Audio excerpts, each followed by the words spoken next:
hujan ya, jadi gampang sakit gitu ya. Kalian jaga kesehatan ya. Iya, betul. Iya. Iya Bu, ini juga sakit. Ini udah pada sarapan semua belum? Sudah. Yang udah sarapan bisa lebih semangat lagi, dan yang belum tetap semangat ya. Iya.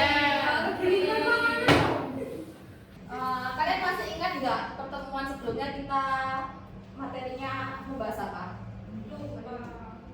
Materi sebelumnya kita itu membahas alat pembayaran tunai. Kalian ingat nggak contoh alat pembayaran tunai itu apa? Uang,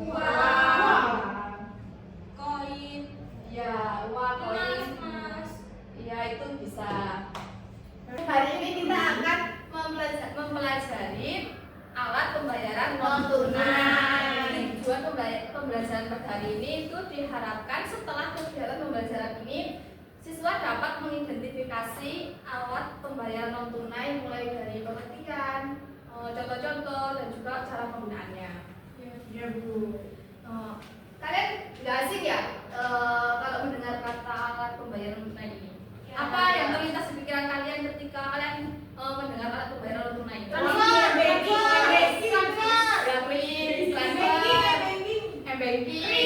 kris, itu semua itu contoh alat pembayaran non tunai.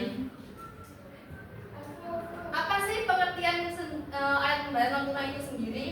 Nah, pengertian alat pembayaran non tunai itu sebagai pengganti alat pembayaran tunai, di mana alat pembayaran non tunai itu menggunakan uang fisik ataupun seperti uang kertas atau logam.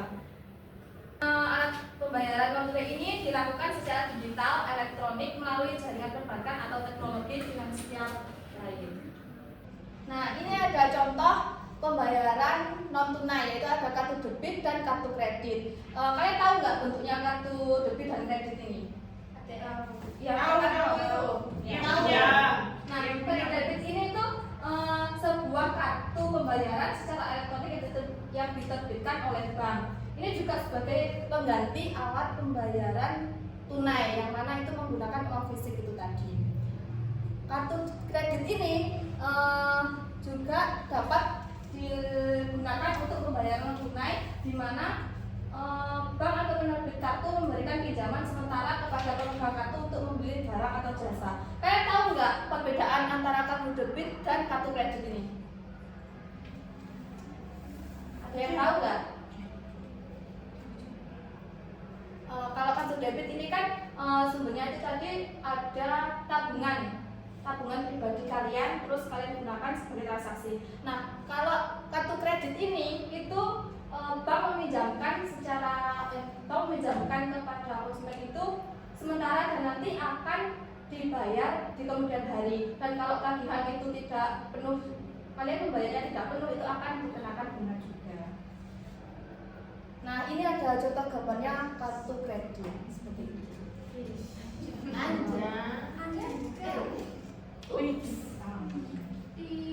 Nah, yang selanjutnya itu ada contoh pembayaran berupa cek. Ada yang tahu cek itu apa? Pengertian dari cek itu sendiri? Surat harga. Iya benar. Surat berharga yang berisi perintah tertulis dari pemilik rekening atau penarik kepada bank untuk membayarkan sejumlah uang tertentu kepada pihak yang disebutkan dalam cek kepada penerima itu atau kepada yang pembawa cek tersebut. Yang selanjutnya yaitu ada giro. Nah, giro ini jenis alat pembayaran non tunai berupa simpanan di bank yang memungkinkan pemilik rekening nasabah untuk melakukan transaksi pembayaran atau penarikan dana dengan menggunakan media seperti bank atau giro. Seperti ini contohnya gambarnya. Mungkin dari sini ada yang ditanyakan. Bu, mau tanya, bedanya giro sama cek itu apa ya? Bedanya cek dan giro ini dari cara pencairannya. Kalau cek ini dicairkan secara tunai di bank, sedangkan giro ini dapat digunakan untuk memindah bukukan dana rekening ke penerima dan ke rekening penerima. Terima kasih Bu. Selanjutnya yaitu ada e-money, di mana e-money ini berbentuk saldo digital yang tersimpan dalam sistem elektronik. Contohnya seperti itu.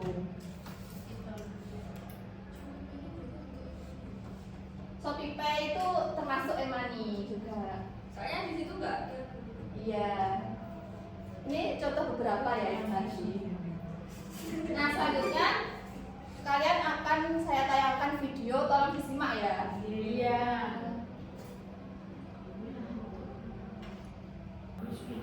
Jutaan orang bahkan tidak menyadari bahwa Diperhatikan ya. tidak bisa melakukan Ya, Bu. secara cepat dan efektif. Dengan menggunakan QR code, kita akan terhindar dari rasa ragu-ragu akan hadirnya uang palsu. Contohnya seperti ini. Kasihan bukan? Saking mudahnya, dalam kondisi genting pun kita tak membutuhkan waktu yang cukup lama untuk menyelesaikan masalah kita. Tolong diperhatikan ya semua, perhatian di sini Berbagai ya. macam kemudahan yang ditawarkan. Jadi, tunggu apa lagi? Gunakan QR code sekarang juga. Oke, sudah Mas ya? Dengan menggunakan QR code, transaksi apapun bisa dilakukan dengan cukup mudah. Bahkan untuk urusan hiburan sekalipun. Kasih Mas. Mudah bukan? Tukang parkir sama-sama. Nah setelah kalian menyimak video tadi, kalian dapat menyimpulkan apa keunggulan menggunakan pembayaran non tunai. Lebih mudah. Ya praktis. Nggak ribet bawa uang. Ya, Tidak beresiko. tidak beresiko.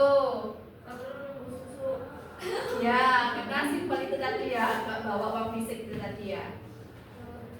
Terus ini ada, kan itu tadi di video contoh pembayaran pakai kris ya. Nah, setelah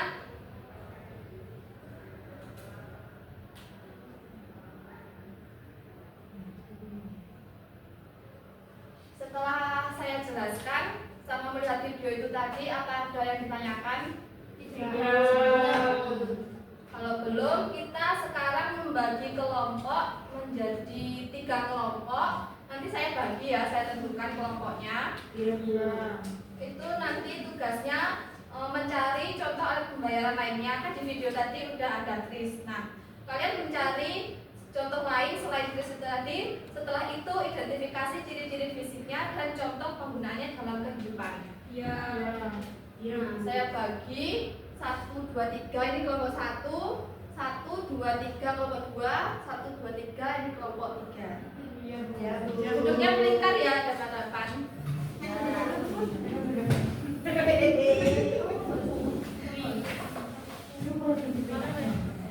begini Pak.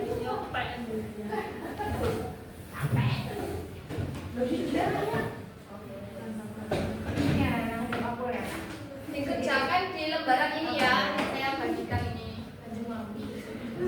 Anjing maaf. Asal sudah di. Oh, bisa kan? Ayamnya. Enggak kan kok.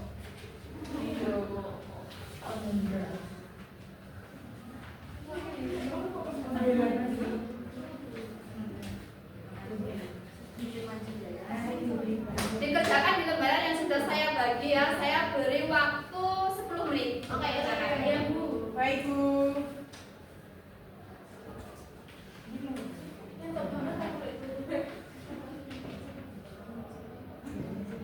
Iya, Bu.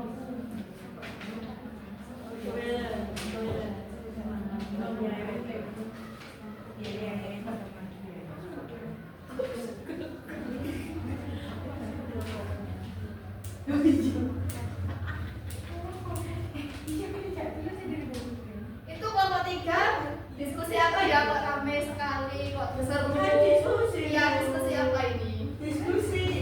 Ini Soalnya, Bu.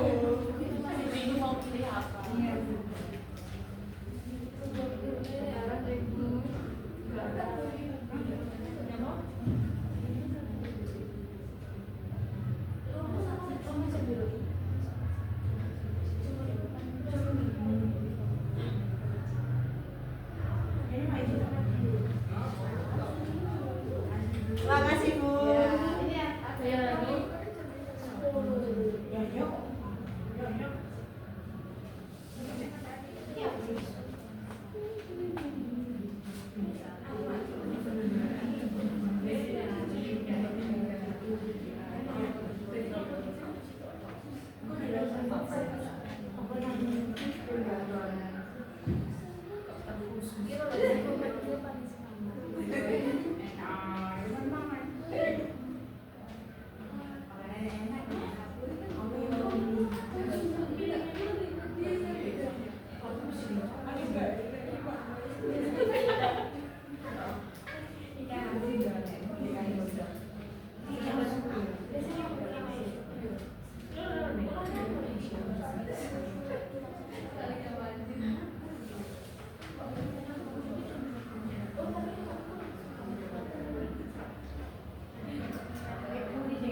Waktunya sudah habis. Sekarang duduknya kembali ya. Ya Bu. Baik Bu. Ya kembali. Perwakilan kelompok nanti maju ke depan untuk mempresentasikan hasil diskusi kelompoknya. Ya Bu. Dimulai dari kelompok 1.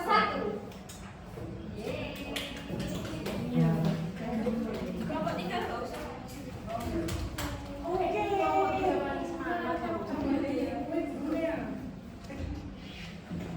Assalamualaikum warahmatullahi wabarakatuh. Waalaikumsalam warahmatullahi wabarakatuh. Saya perwakilan kelompok 1 ingin menyampaikan hasil diskusi kelompok kami. Menurut kelompok kami, alat pembayaran non tunai ada 2, kartu debit dan kartu kredit. Untuk ciri-cirinya kartu debit itu berbentuk persegi panjang terbuat dari plastik. Yang kedua memiliki chip atau pita magnetik di bagian belakang. Yang ketiga terdapat nomor kartu, nama pemegang kartu, tanggal kadaluarsa dan logo bank atau jaringan pembayaran seperti Visa atau Mastercard. Yang terakhir dilengkapi dengan kode keamanan CV di bagian belakang. Yang kedua ada kartu kredit. Untuk ciri-cirinya yaitu yang pertama bentuk dan bahan seperti kartu kredit plastik persegi panjang. Yang kedua memiliki nomor kartu, nama pemilik, tanggal kadaluarsa, logo jaringan pembayaran. Yang terakhir terdapat logo bank penerbit kartu kredit. Selanjutnya contoh penggunaan dalam kehidupan pada kartu debit itu seperti saat seseorang berbelanja di supermarket, ia dapat menyerahkan kartu debitnya kepada kasir untuk digesekkan di mesin, kemudian memasukkan PIN untuk menyelesaikan transaksi. Yang terakhir, penggunaan dalam kehidupan sehari-hari pada kartu kredit itu seperti saat membeli barang elektronik yang mahal, seseorang dapat menggunakan kartu kredit untuk membayar dan melunasi tagihan secara mencicil sesuai dengan ketentuan bank penerbit. Beri aplaus untuk perwakilan dari kelompok 1. Silakan duduk. Yang selanjutnya yaitu perwakilan dari kelompok 2. Silakan maju ke depan.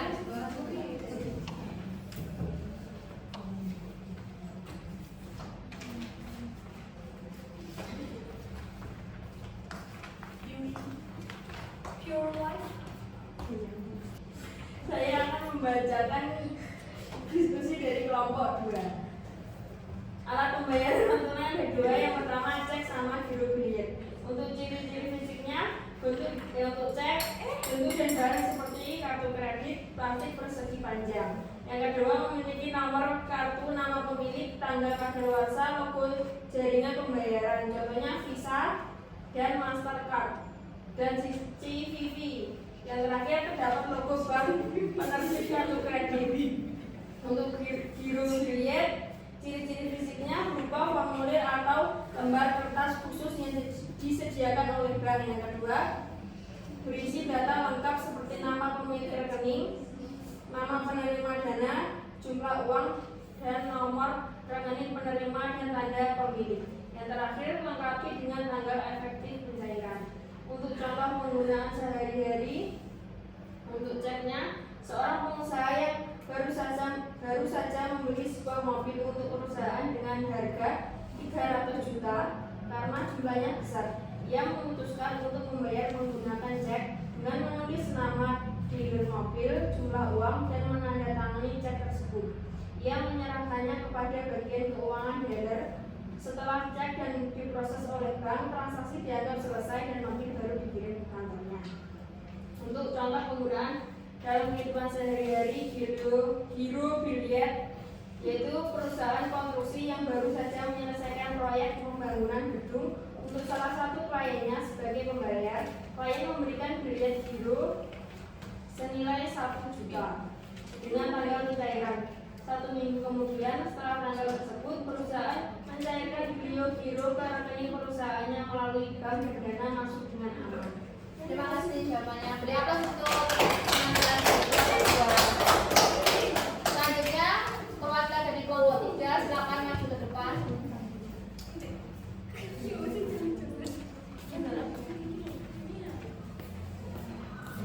Assalamualaikum warahmatullahi wabarakatuh. Waalaikumsalam warahmatullahi wabarakatuh.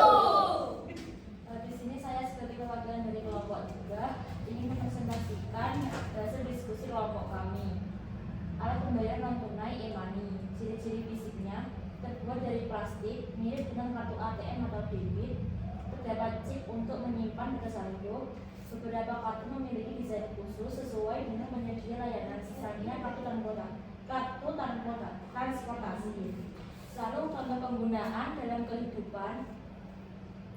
Saat seseorang ingin membayar tol di jalan raya, ia cukup mengetuk kartu e-money pada mesin pembayaran otomatis tanpa perlu mengeluarkan uang tunai. Terima kasih. Beri aplaus untuk kelompok 3.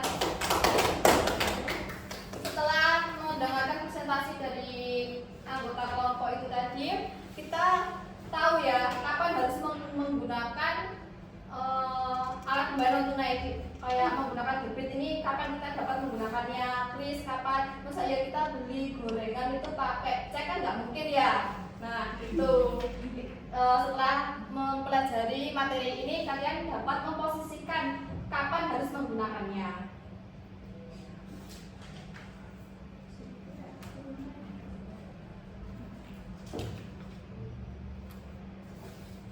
Apa ada ditanyakan? Kan saya sudah membahas pengertian, terus ada contoh-contoh keunggulan tadi juga sudah disebutkan. Nah dari keunggulan itu pasti akan ada kekurangan. Menurut kalian apa kekurangan pembayaran non tunai ini? Gangguan sinyal. Iya benar.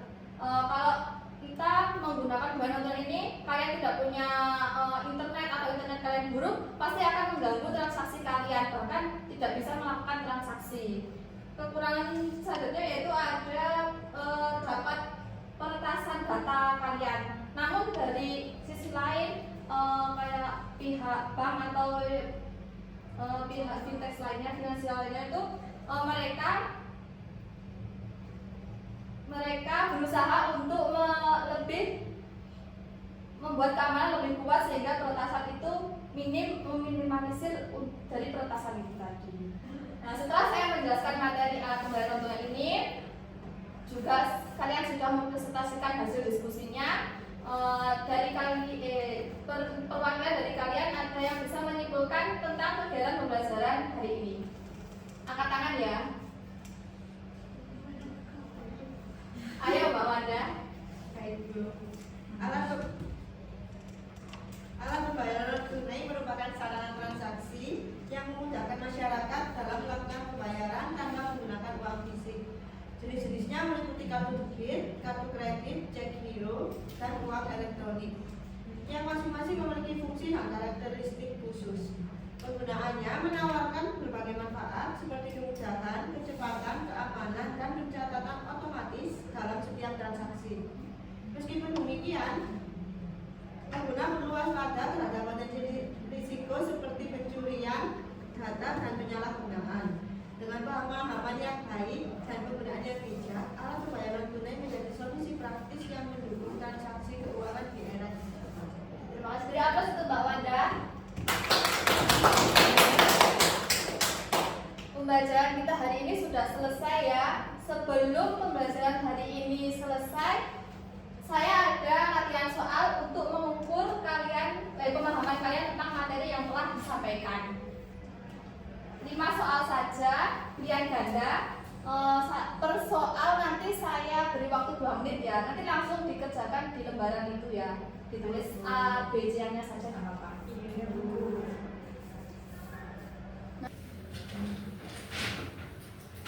Soal pertama, pada masa kini masyarakat cenderung menggunakan alat pembayaran non tunai dibanding tunai. Salah satu alasannya adalah kemudahan transaksi tanpa perlu membawa uang fisik. Namun ada risiko tertentu yang perlu diperhatikan dalam penggunaan alat pembayaran non tunai.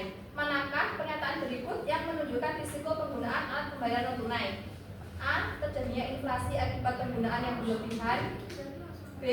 Keamanan data pribadi yang rentan terhadap pencurian. C. Kenaikan suku bunga kartu kredit. D.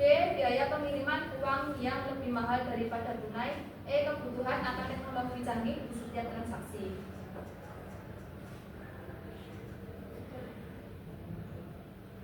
Sudah? Sudah. Soal kedua. Bank Indonesia mendorong masyarakat menggunakan kris sebagai salah satu bentuk alat pembayaran non tunai. Apa dampak ekonomi yang dapat dihasilkan dari penerapan kris di masyarakat? A. Mengurangi jumlah uang beredar di masyarakat. B. Mempermudah akses transaksi digital secara luas. C. Menghambat pertumbuhan bisnis retail kecil. D. Menyulitkan integrasi dengan sistem perbankan. E. Meningkatkan penggunaan uang asing dalam transaksi. Sudah? Sudah? Jawab. Ini langsung dibahas ya. Jawabannya bisa dibuka dengan temannya.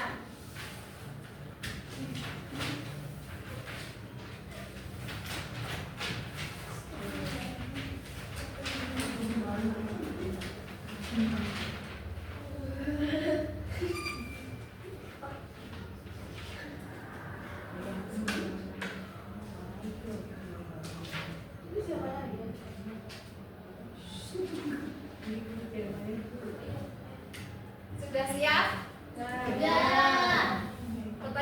Soal pertama bisa dibacakan Mbak Puput. Soal pertama bisa dibacakan.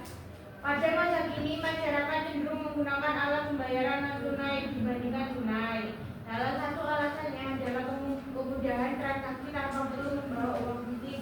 Namun ada risiko tertentu yang perlu diperhatikan dalam penggunaan alat pembayaran non tunai. Manakah pernyataan berikut yang menunjukkan risiko penggunaan alat pembayaran non tunai? D. Keamanan data pribadi yang rentan terhadap pencurian. Iya, benar. Apakah ada yang salah di sini? Tulis salah. Ya benar, jawabannya B. Keamanan data pribadi yang rentan terhadap pencurian. Seperti yang sudah dijelaskan tadi ya, kalau menggunakan alat pembayaran non tunai ini, keamanan data pribadi dapat rentan dalam pencurian. Gimana? Apa ada yang salah ini tadi? Gak ada. Bagus. Berarti kalian semua dapat memahami pembelajaran yang telah saya sampaikan. Pembelajaran hari ini sudah selesai. Kita akan bertemu minggu depan dengan materi Badan Usaha Perekonomian